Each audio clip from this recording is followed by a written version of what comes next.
Hello दोस्तों, स्वागत है आपका UK education universe YouTube channel पे।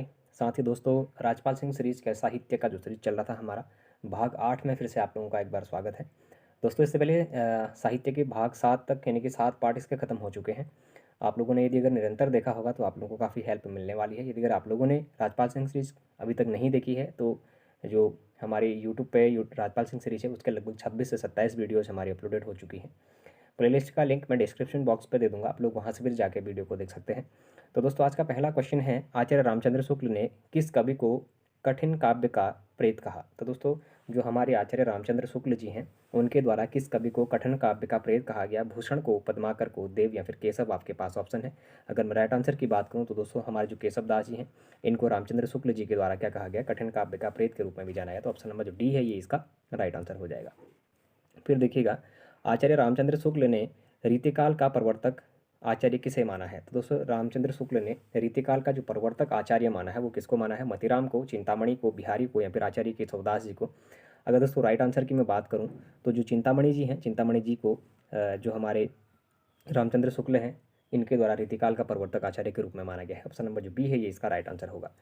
भूषण रीतिकाल के किस काव्यधारा के कवि हैं? रीतिमुक्त काव्यधारा, आश्रयवादी काव्यधारा, रीतिबद्ध काव्यधारा या फिर रीति सिद्ध काव्यधारा आपके पास ऑप्शन है। अगर मैं राइट आंसर की बात करूं तो दोस्तों, भूषण रीतिकाल के किस काव्यधारा के कवि हैं? तो ये रीतिबद्ध काव्यधारा के हैं। ऑप्शन नंबर जो सी है ये इसका राइट आंसर देखने को मिलेगा। फिर देखिएगा, रीतिकाल की रीति सिद्धि काव्यधारा के कवि हैं। अच्छा दोस्तों, जो रीतिकाल है उसके जो रीति सिद्ध काव्यधारा है उसके कवि के रूप में किसे जाना जाता है? देव को, बिहारी को, केशवदास को या फिर भूषण को आपके पास ऑप्शन है। अगर राइट आंसर की मैं बात करूं तो दोस्तों, बिहारी जी को हमारा रीतिकाल के रीति सिद्ध काव्यधारा के कवि के रूप में जाना जाता है। ऑप्शन नंबर जो बी है ये इसका राइट आंसर होगा। रीतिकालीन कवियों की काव्य भाषा क्या थी? अच्छा, खड़ी बोली, ब्रजभाषा, बुंदेली या फिर अवधी आपके पास ऑप्शन है। अगर राइट आंसर की मैं बात करूं तो दोस्तों, जो रीतिकालीन कवियाँ थे उनकी जो काव्य भाषा थी वो हमारी कौन सी थी? ब्रजभाषा थी। ऑप्शन नंबर जो बी है ये इसका राइट आंसर हो जाएगा। कविप्रिया के रचनाकार का नाम बताइए। तो दोस्तों, जो हमारा कविप्रिया है इसके जो रचनाकार है उसका नाम बताइए। कहता है केशवदास, घनानंद, पद्माकर या फिर देव आपके पास ऑप्शन है। अगर दोस्तों राइट आंसर की बात करें तो केशवदास जी के द्वारा हमारा कविप्रिया की रचना करी जाती है। ऑप्शन नंबर जो ए है ये इसका राइट आंसर होगा। इनमें से कौन सा कवि रीतिमुक्त नहीं है? बोधा, आलम, केशवदास या फिर घनानंद आपके पास ऑप्शन है। अगर दोस्तों राइट आंसर की मैं बात करूँ तो कवि जो रीतिमुक्त नहीं है वो हमारे केशवदास जी होंगे। ऑप्शन नंबर जो सी है ये इसका राइट आंसर हो जाएगा। फिर देखिएगा, शिवराज भूषण के रचयिता का कवि कौन है? अच्छा दोस्तों, जो शिवराज भूषण के रचयिता का कवि कौन है आपके पास ऑप्शन है? बिहारी, भूषण, पद्माकर या फिर घनानंद आपके पास ऑप्शन है। अगर मैं राइट आंसर की बात करूं तो दोस्तों, जो हमारा शिवराज भूषण है इसके रचयिता हमारे भूषण को ही माना जाता है। ऑप्शन नंबर जो बी है इसका राइट आंसर होगा। रीतिकाल के उस कवि का नाम बताइए जिसने वीर रस में कविता लिखी? तो भूषण है, घनानंद, बिहारी या फिर पद्माकर आपके पास ऑप्शन है। अगर दोस्तों राइट आंसर की मैं बात करूँ तो भूषण को हमारा रीतिकाल का वह कवि माना जाता है जो वीर रस में कविता लिखी जाती है, जिसके द्वारा ऑप्शन नंबर जो ए है ये इसका राइट आंसर हो जाएगा। फिर देखिएगा, हिंदी साहित्य में रीतिकाल को श्रृंगार काल कहा। अच्छा दोस्तों, किसके द्वारा हिंदी साहित्य में रीतिकाल को श्रृंगार काल भी कहा गया? डॉक्टर गुलाब राय, मिश्र बंधुओं ने, आचार्य रामचंद्र शुक्ल ने या फिर आचार्य विश्वनाथ प्रसाद मिश्र ने? अगर राइट आंसर की बात करें तो दोस्तों, जो हिंदी साहित्य का रीतिकाल है उसको श्रृंगार काल आचार्य विश्वनाथ मिश्र जी के द्वारा कहा गया था। ऑप्शन नंबर जो डी है ये इसका राइट आंसर हो जाएगा।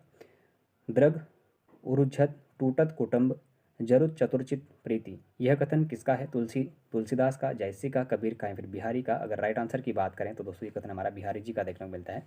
ऑप्शन नंबर जो डी है ये इसका राइट आंसर हो जाएगा। फिर देखिएगा, बात करेंगे क्वेश्चन नंबर 401 की। दोस्तों, लगभग 300 क्वेश्चन और बच गए हैं। लगभग 2 से 3 दिनों का सीरीज आप लोगों का ये बच चुका है। प्रयास करूंगा कि इस बीच में 100 क्वेश्चन लेके आऊँ और 100 क्वेश्चन करके उसको 2-3 दिन में पूरा ही खत्म करके नेक्स्ट चैप्टर को हम चालू करें। देखिएगा, रामचरितमानस की रचना किस भाषा में हुई? मैथिली में, अवधी में, ब्रजभाषा में या फिर खड़ी बोली में? अगर दोस्तों सही आंसर की बात करें तो जो रामचरितमानस है उसको अवधी भाषा में इसकी रचना करी गई है। ऑप्शन नंबर जो बी है ये इसका राइट आंसर होगा। भक्तिकालीन संत परंपरा के प्रसिद्ध कवि कौन थे? मीराबाई, बिहारी, कबीर या फिर जयशंकर प्रसाद आपके पास ऑप्शन है। अगर दोस्तों भक्तिकालीन संत के जो परंपरा के प्रसिद्ध कवि हैं उसको कबीर के रूप में जाना जाता है। ऑप्शन नंबर जो सी है ये इसका राइट आंसर हो जाएगा। फिर देखिएगा, महावीर प्रसाद द्विवेदी ने आदिकाल को क्या संज्ञा दी? अच्छा दोस्तों, जो हमारे महावीर प्रसाद द्विवेदी जी हैं इन्होंने आदिकाल को कौन सी संज्ञा दी है? वीर काल की, आदिकाल की, चारण काल की, फिर बीजवपन काल की? अगर राइट आंसर की बात करें तो दोस्तों, इन्होंने महावीर प्रसाद द्विवेदी ने आदिकाल को बीजवपन काल की संज्ञा दी है। ऑप्शन नंबर जो डी है ये इसका राइट आंसर होगा। अतिशुद्धो स्नेह को मारक है किसकी पंक्ति है? बोधा की है, घनानंद की है, आलम की है या फिर ठाकुर की है? अगर दोस्तों राइट आंसर की बात करें तो ये हमारी घनानंद की पंक्ति है। ऑप्शन नंबर जो बी है ये इसका राइट आंसर हो जाएगा। फिर देखिएगा, इनमें से अपेक्षा के संपादक कौन है? एन सिंह, तेज सिंह, शिवराज सिंह बेचैन या फिर राजेंद्र यादव आपके पास ऑप्शन है। अगर दोस्तों राइट आंसर की मैं बात करूँ तो जो अपेक्षा के संपादक हैं वो हमारे तेज सिंह हैं। ऑप्शन नंबर जो बी है ये इसका राइट आंसर हो जाएगा। इनमें से कौन सा नाम मिश्र बंधुओं से सम्मिलित नहीं है? गणेश बिहारी, सुखदेव बिहारी, श्याम बिहारी या फिर कृष्ण बिहारी आपके पास ऑप्शन है। अगर दोस्तों राइट आंसर की बात करें तो इनमें से जो मिश्र बंधुओं से संबंधित नाम नहीं है वो कृष्ण बिहारी है। ऑप्शन नंबर जो डी है ये इसका राइट आंसर हो जाएगा। फिर देखिएगा, इनमें से किस उपन्यास की पृष्ठभूमि आंचलिक है? तो मित्रों, मरजानी, कर्मभूमि, मैला आंचल या फिर कुरु कुरु स्वाहा। अच्छा, मनोहर श्याम जोशी जी को आप लोगों की याद आ गई होगी अभी, या फिर आप लोगों को उनकी याद आ गई होगी कुरु कुरु स्वाहा में। तो देखिएगा, मैला आंचल है, कर्मभूमि है, मित्रों मरजानी या फिर कुरु कुरु स्वाहा आपके पास ऑप्शन है। अगर दोस्तों राइट आंसर की मैं बात करूँ तो जो हमारा उपन्यास पृष्ठभूमि आंचलिक है वो हमारा मैला आंचल है। ऑप्शन नंबर जो सी है ये इसका राइट आंसर हो जाएगा। ज्ञानपीठ पुरस्कार किस भाषा के लेखक को मिला था? अच्छा, कन्नड़, मराठी, हिंदी या फिर मलयालम आपके पास ऑप्शन है। अगर दोस्तों राइट आंसर की बात करें तो पहला जो ज्ञानपीठ पुरस्कार था ये हमारा मलयालम भाषा के जो लेखक हैं उनको मिला था। ऑप्शन नंबर जो डी है ये इसका राइट आंसर हो जाएगा। रीतिकाल को श्रृंगार काल इनमें से किसने कहा? दोस्तों दोबारा से ये क्वेश्चन आज गया है, यदि आप लोगों ने ध्यान दिया होगा तो आप लोग इस क्वेश्चन को गलत नहीं करेंगे। विश्वनाथ प्रसाद मिश्र, रमाशंकर शुक्ल रसाल, रामचंद्र शुक्ल या फिर मित्रबंध आपके पास ऑप्शन है। अगर दोस्तों राइट आंसर की बात करें तो रीतिकाल को श्रृंगार काल हमारा विश्वनाथ प्रसाद मिश्र जी के द्वारा कहा गया था, मिश्र जी के द्वारा। ऑप्शन नंबर जो ए है इसका राइट आंसर हो जाएगा। चंद्रायन इनमें से किसका लोक कथा पर आधारित है? अच्छा, चनौनी की है, यूसुफ, जलेखा, लैला मजनू या फिर सीरी फरहाद आपके पास ऑप्शन है। अगर दोस्तों राइट आंसर की मैं बात करूँ तो जो चनैनी है इसमें चंद्रायन में जो लोक कथा है इस पर आधारित है। ऑप्शन नंबर जो ए है ये इसका राइट आंसर हो जाएगा। फिर देखिएगा, रामकृष्ण मिशन द्वारा संचालित किस पत्रिका का संपादन सूर्यकांत त्रिपाठी निराला ने किया था? तो रंगीली, मतवाला, सुधा या फिर समन्वय आपके पास ऑप्शन है। अगर दोस्तों राइट आंसर की बात करें तो रामकृष्ण मिशन द्वारा जो संचालित पत्रिका है उसमें सूर्यकांत त्रिपाठी द्वारा जो संपादन किया गया था वो समन्वय का किया गया था। ऑप्शन नंबर जो डी है ये इसका राइट आंसर देखने को मिलेगा, यानी कि समन्वय आपका इसमें सही उत्तर रहने वाला है। फिर देखिएगा, प्रेमचंद्र इनमें से किस पत्रिका के संपादक हैं? ज्ञानोदय, आजकल या फिर दिनमान या फिर हंस आपके पास ऑप्शन है। अगर दोस्तों जो प्रेमचंद्र की बात करेंगे तो जो हंस नामक एक पत्रिका है ये प्रेमचंद्र जी के द्वारा निकाली जाती है। ऑप्शन नंबर जो डी है ये इसका राइट आंसर हो जाएगा। इनमें से किस रचना की पृष्ठभूमि में सांप्रदायिकता की त्रासदी है? अच्छा दोस्तों देखिएगा, शेखर, एक जीवनी, राग दरबारी, तमस या फिर कर्मभूमि आपके पास ऑप्शन है। अगर मैं राइट आंसर की बात करूं तो दोस्तों इसमें से जो पृष्ठभूमि सांप्रदायिकता की जो त्रासदी है वो राग दरबारी के संदर्भ में देखने को मिलती है। ऑप्शन नंबर जो बी है ये इसका राइट आंसर होगा। फिर देखिएगा, इनमें से हिंदी के प्रथम सूफी कवि कौन है? जयसी, मुल्ला दाऊद, मुल्ला वजही या फिर नूर मोहम्मद आपके पास ऑप्शन है। अगर दोस्तों राइट आंसर की अगर मैं यहाँ पर बात करूँ तो इसका राइट आंसर हमारा क्या हो जाएगा? अगर देखा जाए मुल्ला दाऊद, सॉरी एक बार ध्यान दीजिएगा फिर से, मुल्ला दाऊद हो गया, यानी कि ऑप्शन नंबर जो सी है दोस्तों मुल्ला वजही इसका राइट आंसर देखने को मिलेगा। ऑप्शन नंबर जो सी है ये इसका राइट आंसर हो जाएगा। फिर देखिएगा, इनमें से हिंदी के प्रथम सूफी कवि, ठीक है, मुल्ला वजही हो गए। आत्मजयी इनमें से किस विधा की पुस्तक है? अच्छा, नाटक है, काव्य है, उपन्यास है या फिर एकाकी है? अगर दोस्तों राइट आंसर की बात करें तो एक हमारी काव्य देखने को मिलता है। ऑप्शन नंबर 20 का राइट आंसर होगा। साहित्य को जनता की चित्रवृत्तियों का संचित प्रतिबिंब इनमें से किसने कहा? जयशंकर प्रसाद ने, रामचंद्र शुक्ल ने, रामविलास शर्मा या फिर महावीर प्रसाद द्विवेदी आपके पास ऑप्शन है। अगर दोस्तों राइट आंसर की बात करें तो इसमें से जो चित्रवृत्तियों को जो संचित प्रतिबिंब है वो इनमें से रामचंद्र शुक्ल जी के द्वारा कहा गया था। ऑप्शन नंबर जो बी है ये इसका राइट आंसर हो जाएगा। इनमें से किस पुस्तक को व्यास सम्मान प्राप्त हुआ? अच्छा दोस्तों, आत्मजयी, कामायनी, गुनाहों का देवता या फिर गोदान आपके पास ऑप्शन है। अगर दोस्तों राइट आंसर की अगर इसमें बात करें तो जो हमारी पुस्तक है ये जो आत्मजयी है इसके लिए जो व्यास सम्मान है ये प्राप्त हुआ है। ऑप्शन नंबर ए इसका राइट आंसर होगा। इनमें से प्रयोगवाद के प्रवर्तक कौन है? अच्छा, मुक्तिबोध है, निराला है, महादेवी वर्मा हैं या फिर अज्ञेय जी हैं? अगर दोस्तों राइट आंसर की बात करें तो दोस्तों जो प्रयोगवाद के प्रवर्तक हैं वो अज्ञेय जी को जाना जाता है। ऑप्शन नंबर डी इसका राइट आंसर होगा। महावीर प्रसाद द्विवेदी ने इनमें से किस पत्रिका का संपादन किया था या फिर संपादक हैं? सरस्वती के, उचित कत्वा के या फिर बनारस अखबार या फिर कवि वचन सुधा आपके पास ऑप्शन है। अगर दोस्तों राइट आंसर की बात करें तो जो सरस्वती पत्रिका है दोस्तों, सरस्वती पत्र आप लोगों को पता है 1903 से 1920 के बीच में चली थी। महावीर प्रसाद द्विवेदी जी के द्वारा, द्विवेदी उसी समय को कहा जाता है। तो ऑप्शन नंबर जो एक है ए है इसका ये राइट आंसर हो जाएगा। फिर देखिएगा, निर्गुण कवियों में सर्वाधिक शिक्षित संत निम्न में से कौन है? अच्छा, सुंदरदास, दादू दयाल, धर्मदास या फिर मलूक दास आपके पास ऑप्शन है। अगर दोस्तों राइट आंसर की मैं बात करूं तो दोस्तों इसमें से जो सुंदरदास हैं ये नेहरू कवियों के जो सर्वाधिक शिक्षित संत हैं उनमें से जाने जाते हैं। इनमें से कौन भारतेंदु युग के रचनाकार नहीं है? रामचंद्र शुक्ल, प्रताप नारायण मिश्र, प्रेमघन या फिर सितारे हिंद आपके पास ऑप्शन है। अगर दोस्तों राइट आंसर की मैं बात करूं तो इसमें से जो हमारे रामचंद्र शुक्ल जी हैं ये भारतेंदु युग के रचनाकार नहीं है। ऑप्शन नंबर ए इसका राइट आंसर हो जाएगा। फिर देखिएगा, मलबे का मालिक कहानी की रचनाकार इनमें से कौन है? मोहन राकेश, दूधनाथ सिंह, ज्ञान रंजन या फिर राजेंद्र यादव आपके पास ऑप्शन है। अगर दोस्तों राइट आंसर की बात करें तो जो हमारे मोहन राकेश हैं ये मलबे के मालिक कहानी के रचनाकार के रूप में जाने जाते हैं। ऑप्शन नंबर ए इसका राइट आंसर हो जाएगा। सन 2010 में साहित्य अकादमी पुरस्कार इनमें से किस रचनाकार को मिला? गोविंद मिश्र को, कैलाश वाजपेयी, काशीनाथ सिंह या फिर उदय प्रकाश आपके पास ऑप्शन है। अगर दोस्तों राइट आंसर की बात करें तो जो हमारे उदय प्रकाश जी हैं इनको साहित्य अकादमी पुरस्कार से सम्मानित किया गया था। अच्छा, दोस्तों किस कृति के लिए? तो जो मोहनदास कृति है इनकी, इसके लिए उदय प्रकाश को हमारा साहित्य अकादमी पुरस्कार से सम्मानित किया गया था 2010 के अंदर। तो ये तो इसका ऑप्शन नंबर जो डी है ये इसका राइट आंसर हो जाएगा। प्रेमचंद के अपूर्ण उपन्यास का क्या नाम है? तो दोस्तों जो अपूर्ण उपन्यास था इनका वो कौन सा था? रंगभूमि था, सेवादमन था, गबन था या फिर मंगलसूत्र था? इससे पहले काफ़ी बार पूछा गया क्वेश्चन है। तो जो अपूर्ण उपन्यास है दोस्तों ये मंगलसूत्र के रूप में जाना जाता है। ऑप्शन नंबर जो डी है ये इसका राइट आंसर हो जाएगा। फिर देखिएगा, बात करेंगे नेक्स्ट क्वेश्चन की। इनमें से वारकरी संप्रदाय के प्रवर्तक कौन है? अच्छा, वारकरी संप्रदाय के प्रवर्तक कहता है कबीरदास, ज्ञानेश्वर, एकनाथ या फिर देवनाथ आपके पास ऑप्शन है। अगर दोस्तों राइट आंसर की बात करें तो ज्ञानेश्वर जी को हमारे जो वारकरी संप्रदाय है उसके प्रवर्तक के रूप में भी जाना जाता है। ऑप्शन नंबर 20 का राइट आंसर होगा। किस पत्रिका का संपादन भारतेंदु ने नहीं किया? तो बालाबुधनी, कविवचन सुधा, हरिचंद मैगजीन या फिर भारतेंदु आपके पास ऑप्शन है। अगर दोस्तों राइट आंसर की बात करूँ तो जो भारतेंदु नामक पत्रिका है इसका जो संपादन है वो भारतेंदु ने नहीं करा है। ऑप्शन नंबर डी इसका राइट आंसर हो जाएगा। फिर देखिएगा, रानी केतकी की कहानी किसकी प्रसिद्ध कहानी है? तो इंसा अल्लाह खां, लल्लू लाल, माधव सप्रे या फिर हमारा अ, सदा सदासुख लाल आपके पास ऑप्शन है। अगर दोस्तों राइट आंसर की मैं बात करें तो ईसा अल्लाह खां के द्वारा रानी केतकी की जो कहानी है इसकी रचना करी जाती है या फिर प्रसिद्ध कहानी इनके द्वारा लिखी जाती है। ऑप्शन नंबर ए इसका राइट आंसर होगा। गुलेरी जी का संपादित पत्र कौन सा था? भारत मित्र, नारी नीरद, माधुरी या फिर हमारा समालोचक आपके पास ऑप्शन है। अगर दोस्तों राइट आंसर की मैं बात करूं तो समालोचक जो हमारा गुलेरी जी हैं इनके द्वारा संपादित पत्र है। ऑप्शन नंबर डी इसका राइट आंसर हो जाएगा। फिर देखिएगा, हिंदी साहित्य का आदिकाल के लेखक कौन है?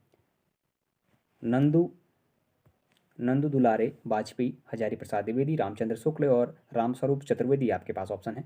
अगर दोस्तों राइट आंसर की बात करें तो जो हमारे हिंदी साहित्य का आदिकाल के लेखक हैं वो हजारी प्रसाद द्विवेदी जी को माना जाता है। ऑप्शन नंबर जो बी है ये इसका राइट आंसर होगा। जाके प्रियना राम वैदेही, ताजिए ताही कोटि बैरी, सम जदपि परम स्नेही, यह किसका प्रसिद्ध उक्ति है? तुलसीदास की, नामदेव की, कबीर की या फिर सूरदास की? अगर दोस्तों राइट आंसर की बात करें तो ये हमारे तुलसीदास जी की एक उक्ति है, एक लाइन है। ऑप्शन नंबर जो ए है ये इसका राइट आंसर हो जाएगा। फिर देखिएगा, केदारनाथ अग्रवाल को किस कृति पर साहित्य अकादमी पुरस्कार प्राप्त हुआ था? तो दोस्तों केदारनाथ अग्रवाल जी को जो साहित्य अकादमी पुरस्कार है सबसे पहले तो वो कब मिला उसको देखें। तो दोस्तों केदारनाथ अग्रवाल जी को हमारा 1996 में अपूर्वा के लिए क्या दिया जाता है? साहित्य अकादमी पुरस्कार दिया जाता है। ऑप्शन नंबर जो ए है ये इसका राइट आंसर हो जाएगा। दरिदा का जन्म कहाँ हुआ था? अल्जीरिया में, अमेरिका में, फ्रांस में या फिर जर्मनी में आपके पास ऑप्शन है। अगर दोस्तों राइट आंसर की मैं बात करूँ तो जो दरिदा है इनका जन्म अल्जीरिया में होता है। ऑप्शन नंबर जो ए है ये इसका राइट आंसर होगा। फिर देखिएगा, हिंदी साहित्य के इतिहास में काल विभाजन का सर्वप्रथम प्रयास इनमें से किसने किया था? रामचंद्र शुक्ल ने, डॉक्टर ग्रियर्सन ने, मिश्र बंधु ने या फिर गारसा दत्तासी आपके पास ऑप्शन है। अगर दोस्तों राइट आंसर की बात करें तो साहित्य का इतिहास काल जो विभाजन है वो सर्वप्रथम प्रयास डॉक्टर ग्रियर्सन के द्वारा किया गया था। ऑप्शन नंबर जो ए है ये इसका राइट आंसर होगा। विद्यापति द्वारा रचित कितने ग्रंथ अव्वहट में है? 4, 2, 3 या फिर इनमें से कोई नहीं आपके पास ऑप्शन है। अगर दोस्तों राइट आंसर की बात करें तो विद्यापति द्वारा जो ग्रंथ है हमारे अव्वहट के ये 2 ग्रंथ देखने को मिलते हैं। ऑप्शन नंबर जो बी है ये इसका राइट आंसर हो जाएगा। इनमें से किस उपन्यास की पृष्ठभूमि में भारत विभाजन की त्रासदी है? अच्छा दोस्तों, राग दरबारी में है, कर्मभूमि में है, शेखर एक जीवनी या फिर झूठा सच है। तो दोस्तों भारत त्रासदी यानी कि आप लोगों ने देखा होगा 3 त्रासदी के नाम से अभी थोड़ी देर पहले मैंने बताया भी था आप लोगों को। अगर राइट आंसर की बात करेंगे तो दोस्तों इसमें से झूठा सच होगा और 3 त्रासदी के नाम से अगर जानेंगे तो राग दरबारी आप लोगों को देखने को मिलता है। ऑप्शन नंबर जो डी है ये इसका राइट आंसर होगा। बतरस लालच साल लाल की, मधुरी धुरी कलाई, यह पंक्ति किसकी है? देव की है, मतिराम की है, घनानंद की है या फिर बिहारी जी की है? अगर दोस्तों राइट आंसर की अगर इसमें बात करें जो बिहारी जी हैं हमारी उनकी जो लाइन है, बतरस लालच लाल की, मुरली धरी कलाई। ये उक्ति हमारी बिहारी जी की हो जाएगी। ऑप्शन नंबर जो डी है ये इसका राइट आंसर होगा। फिर देखिएगा, निम्नलिखित में से कौन सा अलंकार ग्रंथ नहीं है? भाषा भूषण, शिवराज भूषण, ललित ललाम या फिर अंग दर्पण आपके पास ऑप्शन है। अगर दोस्तों राइट आंसर की अगर बात करें तो इसमें से जो हमारा अंग दर्पण है ये अलंकार का ग्रंथ नहीं है। ऑप्शन नंबर जो डी है ये इसका राइट आंसर हो जाएगा। फिर देखिएगा, छाया, आकाशदीप, प्रतिध्वनि, औंधी, ये सब किस विधा की रचनाएं हैं? नाटक है, उपन्यास है, काव्य है या फिर कहानी है? अगर दोस्तों इसमें राइट आंसर की अगर हम बात करें तो जो हमारी ये छाया, आकाशदीप, प्रतिध्वनि, औंधी, ये सब जो विधाएं हैं ये हमारी एक कहानियाँ हैं। ऑप्शन नंबर जो डी है ये इसका राइट आंसर हो जाएगा। फिर देखिएगा, केंद्रीय हिंदी निदेशालय भारत सरकार द्वारा प्रकाशित पत्रिका कौन सी है? विपाशा है, भाषा है, अक्षर है या फिर आजकल है? अगर दोस्तों राइट आंसर की बात करें तो जो भाषा है ये केंद्रीय हिंदी निदेशालय द्वारा सरकार जो केंद्रीय हिंदी निदेशालय है उसके द्वारा पत्रिका जो निकाली गई थी वो भाषा के नाम से प्रसिद्ध है, यानी कि ऑप्शन नंबर जो बी है ये इसका राइट आंसर हो जाएगा। हिंदी का प्रथम पत्र कौन सा था? तो दोस्तों हिंदी का प्रथम पत्र आप लोग समझ सकते हैं इनमें से कौन सा होगा। 1826 में जिसकी स्थापना होती है। तो 1826 में एक ही पत्रिका थी जिसका हमारे क्या हुआ था, शुरुआत करी गई थी 1826 में। तो वो कौन सी थी हमारी? उदंड मार्तंड है। 30 मई 1826 आप लोग याद रखेंगे। गगनांचल हिंदी पत्रिका के प्रकाशक कौन है? इससे पहले आया हुआ है दोस्तों।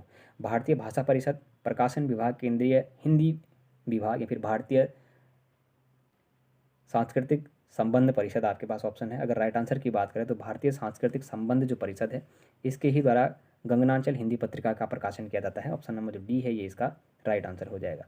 फिर देखिएगा, पूर्व मध्यकाल परंपरा के अंतर्गत एक विशिष्ट कृति है, कौन सी है? रामचंद्रिका, कविप्रिया, रसक प्रिया या फिर ज्ञान गीता आपके पास ऑप्शन है, विज्ञान गीता। अगर राइट आंसर की बात करूं तो दोस्तों जो हिंदी राम काव्य परंपरा है उसके अंतर्गत विशिष्ट कृति जो देखी जाती है वो रामचंद्रिका को देखी जाती है। ऑप्शन नंबर ए इसका राइट आंसर हो जाएगा। रामकुमार वर्मा ने प्रेमाख्यान परंपरा का प्रवर्तक किसे माना है? कुतुबन को, अशाइत को, मुल्ला दाऊद या फिर मलिक मोहम्मद जैसी आपके पास ऑप्शन है। अगर दोस्तों राइट आंसर की मैं बात करूँ तो जो कुमार वर्मा है हमारे राजकुमार वर्मा, इनकी जो प्रेमाख्यान परंपरा के प्रवर्तक माने हैं इन्होंने मुल्ला दाऊद को माना है। ऑप्शन नंबर जो सी है ये इसका राइट आंसर होगा। फिर देखिएगा, रामविलास शर्मा को साहित्य अकादमी पुरस्कार किस वर्ष प्रदान किया गया? सन 1970 में, 1975 में, 1998 में या फिर 1973 में आपके पास ऑप्शन है। अगर दोस्तों राइट आंसर की बात करें तो 1970 में इनको रामविलास शर्मा को साहित्य अकादमी पुरस्कार से सम्मानित किया जाता है। ऑप्शन नंबर जो ए है ये इसका राइट आंसर हो जाएगा। फिर देखिएगा, माखनलाल चतुर्वेदी को किस रचना पर साहित्य अकादमी पुरस्कार दिया गया? अच्छा, बेणु लो गुच्छे धारा, बेणु ले गिछे धारा, दूसरा है हिमक्रीटनी, हिम तरंगणी या फिर युगचारण आपके पास ऑप्शन है। अगर दोस्तों राइट आंसर की बात करूँ तो माखनलाल चतुर्वेदी को 1955 में हिम तरंगणी के लिए क्या दिया गया था? हमारा साहित्य अकादमी पुरस्कार दिया गया था। ऑप्शन नंबर जो सी है ये इसका राइट आंसर हो जाएगा। फिर देखिएगा, गणपति चंद्र गुप्त ने हिंदी का प्रथम कवि किसे माना है? पुंड को, सहरपाद को, शालिभद्र सूरी या फिर स्वयंभू आपके पास ऑप्शन है। अगर दोस्तों इसमें राइट आंसर की मैं बात करूँ तो जो हमारे शालिभद्र सूरी हैं इनको गणपति गुप्त ने हिंदी का प्रथम कवि के रूप में माना है। ऑप्शन नंबर सी है ये इसका राइट आंसर हो जाएगा। फिर देखिएगा, प्रभु जी तुम चंदन हम पानी पंक्ति किस कवि की है? इससे पहले आया हुआ क्वेश्चन है दोस्तों। तो कबीर की है, रैदास की है, हरिदास निरंजनी की है या फिर दादू दयाल की है? तो प्रभु तुम चंदन तो हम पानी ये किसने कहा था दोस्तों? हमारे रैदास ने कहा था। ऑप्शन नंबर जो बी है ये इसका राइट आंसर होगा। दोस्तों आज फिर से हमने 55 से 60 क्वेश्चनों का कलेक्शन आप लोगों के सामने संपूर्ण किया। लगभग इसके बाद 2 से 3 वीडियो में मैं प्रयास करूँगा कि पूरी ही साहित्य के जो MCQs हैं उनको ख़त्म कर दूँ। उसके बाद हम तुरंत ही अलंकार जो हमारी लास्ट वीडियो रहने वाली है अलंकार को भी ख़त्म कर देंगे। उसके बाद हम जो थ्योरी सेक्शन है उसको थ्योरी सेशन को लाने का भी प्रयास करेंगे कि अगर थ्योरी सेशन आप लोगों के सामने आ पाए तो बेहतर होगा, क्योंकि जितना आप लोगों ने MCQs को देखा है अगर आप लोग थ्योरी देखेंगे उसके बाद जाके फिर MCQ देखेंगे तो कहीं ना कहीं आप लोगों को बहुत हेल्प उस पर मिलने वाली है। तो दोस्तों यदि अगर आप लोगों को ये सीरीज़ पसंद आ रही हो तो आप लोग चैनल को जरूर सब्सक्राइब करें, अपने दोस्तों के साथ चैनल को जरूर शेयर करें, बाकी लाइक करें, कमेंट करें और बने रहिएगा UK education universe YouTube channel के साथ। धन्यवाद।